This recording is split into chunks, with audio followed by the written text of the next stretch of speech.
Sorpresa y no tanto. El salto de Fabián Gramajo del uñaquismo al giojismo era una posibilidad que se fue incubando con el correr de las semanas. El diálogo estaba abierto con ambos sectores del peronismo y las cosas terminaron de decantar el fin de semana.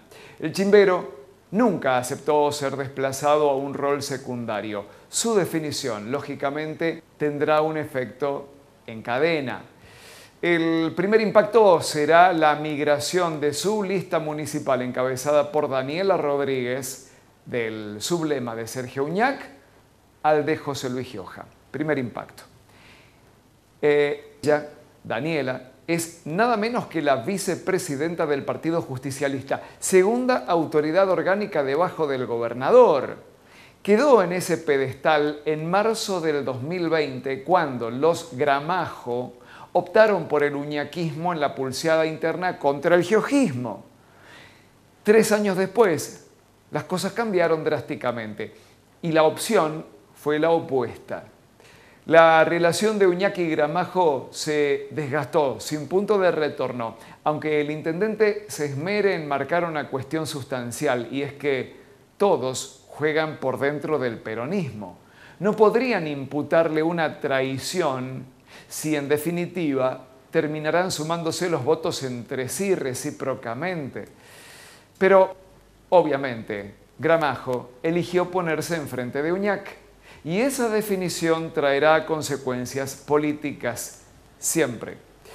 La primera y más evidente es que a partir de ahora, si gana Gioja, ganará Gramajo, y a la inversa.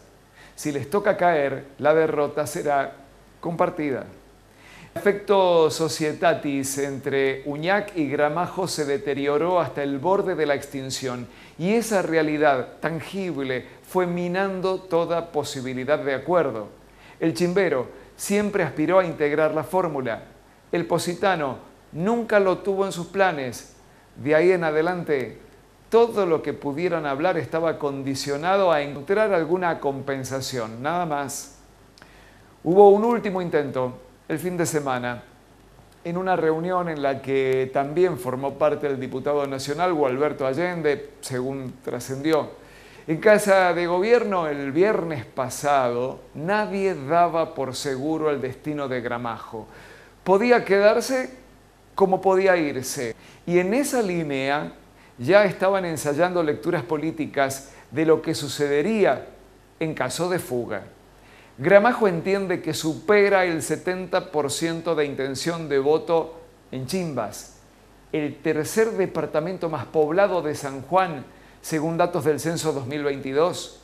En Casa de Gobierno no desconocen su rendimiento electoral, pero tienen una lectura diferente acerca de lo que se pueda llevar efectivamente consigo Gramajo. De acuerdo a ese punto de vista uñaquista, el puntaje de Gramajo estaría atado a su sociedad política con Uñac.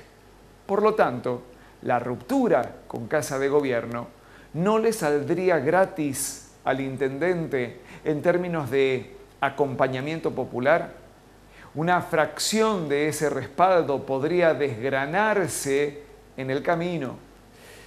Ahora, ¿quién sería el beneficiario, destinatario de ese desgranamiento gramajista?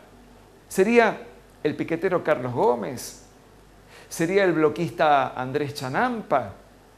Bueno, cualquiera de los dos, dependiendo también de quién goce del beneplácito explícito y del señalamiento de Casa de Gobierno. O algún otro candidato sorpresivo que surja sobre la hora para contrapesar el peronómetro giojista. Y ese es otro aspecto a considerar. Gioja sumó una referencia de peso en Chimbas con Gramajo, pero ya tenía a dirigentes territoriales con su propia impronta antes, desde Dayana Luna hasta Federico Caroprese, Carlos Mercado y Melisa Llanos, en un departamento de larga tradición peronista. Y con ley de lemas, ese abanico de compañeros y compañeras merece una detenida observación.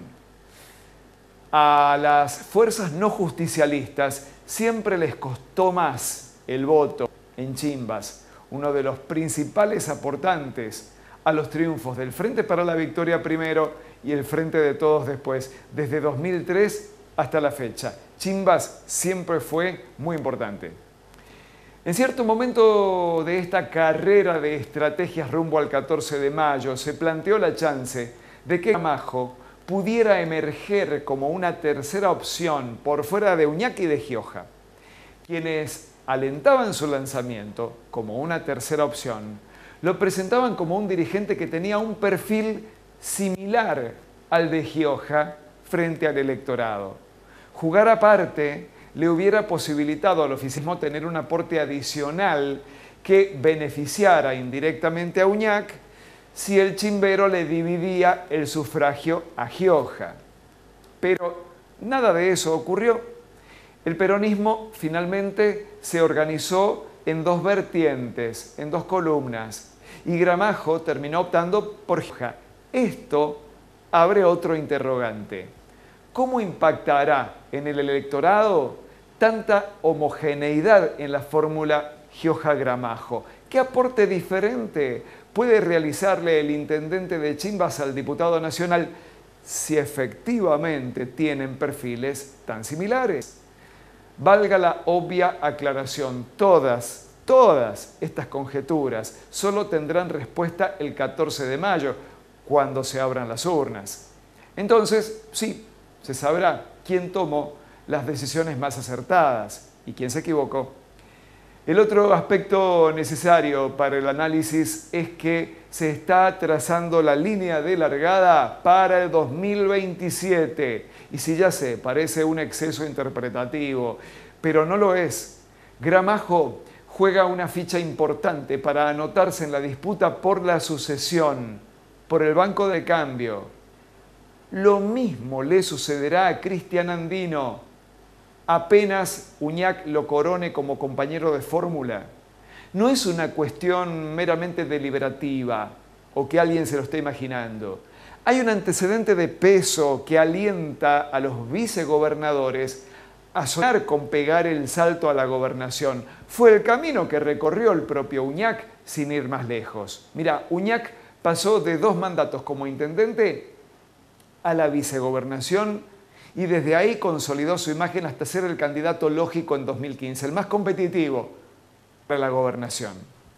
Tanto Gramajo como Andino podrían entusiasmarse con ese precedente, con estilos diferentes, más impetuoso el chimbero, más medido el sanmartiniano. Ambos tienen aspiraciones y ese es el factor común. Desde ese punto de vista, el 2023 será apenas un peldaño para su verdadero horizonte dentro de 4 años más. Y esto tampoco debería provocar ningún sobresalto, como la fórmula Gioja-Gramajo, que causó tanta sorpresa, y no tanto. Jaque mate.